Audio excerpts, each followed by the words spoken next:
Hello everyone, this is Fafa Berry back with another episode of the Book Revisit series.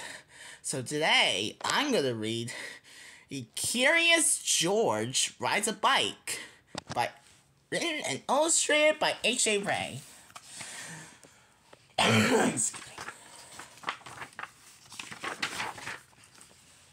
This is George. He lived with his friend, the man with the yellow hat. He was a good old monkey and always very curious. This morning, George was curious the moment he woke up because he knew it was a special day. At breakfast, George's friend said, "Today we're going to celebrate. Just 3 years ago this day, I brought you home with me from the jungle. So tonight, I'll take you to the animal show. But first, I have a surprise for you."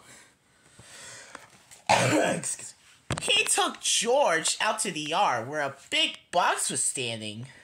George was very curious. Out of the box came a bicycle. George was delighted. That's what he had always wanted. He knew how to ride a bicycle, but he had never had one of his own. I must go now," said the man, "but I'll be back in time for the show. Be careful with your new bike, and keep close to the house while I am gone." Excuse me. And George could really ride very well. He could even do all sorts of tricks. Monkeys are good at that. For instance, he could ride this way with both hands off the handlebar. And he could ride this way like a cowboy on a wild bronco. And he could also ride backwards. But after a while, George got tired of doing tricks and went out into the street. The newsboy was just passing by with his bag full of papers. "It's a fine book you have there," he said to George. "How would you like to help me deliver the papers?" He handed George the bag and told him to do one side of the street first and then turn back and do the other side. George was very proud as he rode off with his bag. He started to deliver the papers on one side of the street as he'd been told. When he came to the last house, he saw a little river in the distance. George was curious. He wanted to know what the river was like. So instead of turning back to deliver the rest of the papers, he just went on. There was a lot to see in the river.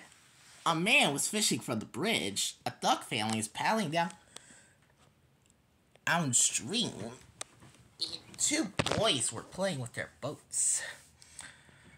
George would like to stop and look at the boats, but he was afraid the boys might find out that he had not delivered all the papers.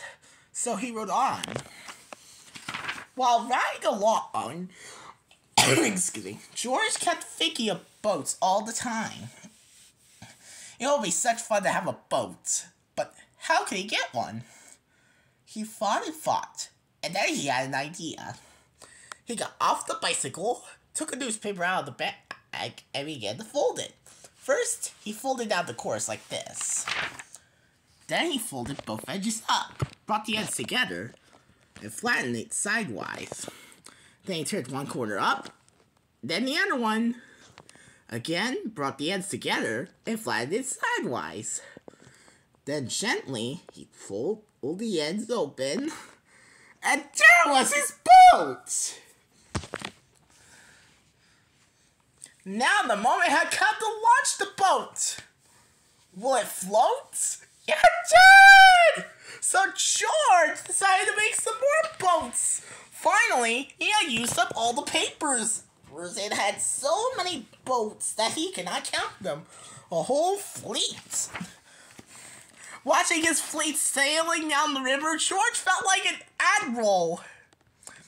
But watching his fleet, he forgot to watch where he was going.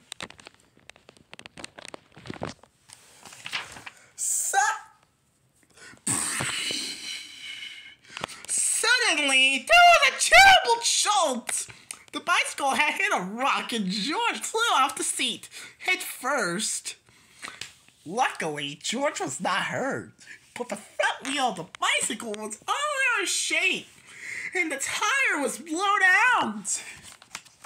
Oh dear.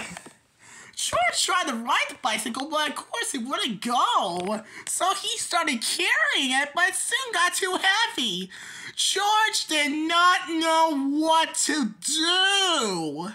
His new bike was spoiled. The newspapers were gone.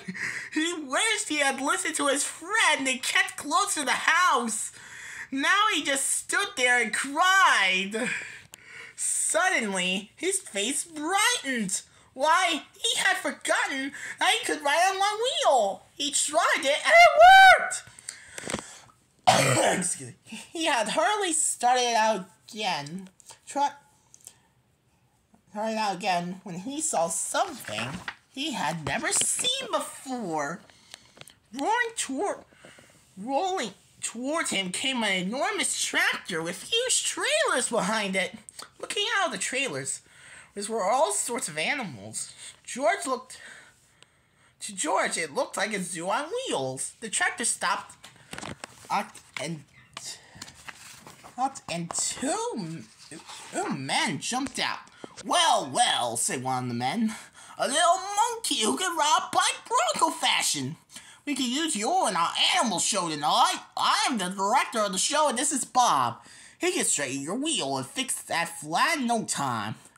And then we'll take you to the place where the show is gonna be. Excuse me. So the three of them got into the cab and drove off. Maybe you can play a fanfare while you're riding your bike in the show, the director said. I have a bugle for you right here. And later on, you'll get a green coat and a cap, just like Bob's. On the show grounds, everyone was busy getting things ready for the show. Excuse me. I must do some work now, said the director. Meanwhile, you may have a look around and get acquainted with all the animals. But you must not feed them, especially the ostrich. Because he will eat anything, it might get very sick afterwards. George was curious. Would the ostrich really eat anything? He wouldn't eat a bugle, or would he? George went a little closer to the cage, and before he knew it, the ostrich had snatched the bugle and tried to swallow it. But a bugle was hard. It's hard to swallow even for an ostrich. It got stuck in his throat. Funny sounds came out of the bugle as the ostrich was struggling with it, all blue in the face. George was frightened. Fortunately, the men had heard the noise. They came rushing to the cage and got the bugle out of the ostrich's throat just in time. The director was very angry with George. We cannot use little monkeys who are doing as they are told, he said. Of course you can't take part in the show now. We'll have to send you home. George had to sit on a bench all by himself. And nobody even looked at him. He was terribly sorry for what he had done. But now it was too late. He had spoiled everything. Meanwhile, the ostrich, always hungry, had got hold of a string dangling near his cage. This happened to be the string which held the door to the cage of the baby bear. As the ostrich nibbled at it, the door opened, and the baby bear got out. He ran away as fast as he could and ran straight for a high tree near the cat. Nobody had seen it but George, and George was not supposed to leave his bench. But this was an emergency. So he jumped up, grabbed the bugle, and blew as loud as he could. Then he rushed to his bicycle. The man had heard the alarm and thought first that George had been naughty again. But when they saw the empty cage and the ostrich nibbling at the string, they knew what had happened. George raced toward the tree, far ahead of the men. And now the bear had quite high. This was dangerous. Because little bears can climb up a tree easily, but coming down was much harder. They may fall and get hurt.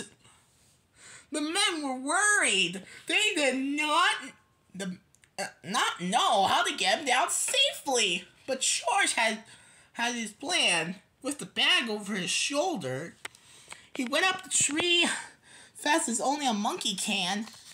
And when he reached the baby bear, he put him in his bag and carefully let him down so that the men could safely catch him. Everyone cheered when George had come down from the tree. "You are a brave little monkey," said the director. "You saved the baby bear's life. Now you can get your coat back. And of course you can ride your bike and play the bugle on the show."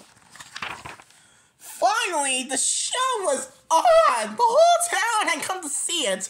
And how surprised they were to discover George on his bike right in the middle of it. The newsboy was there too. And also the man with the yellow hat. And who had been looking for George everywhere.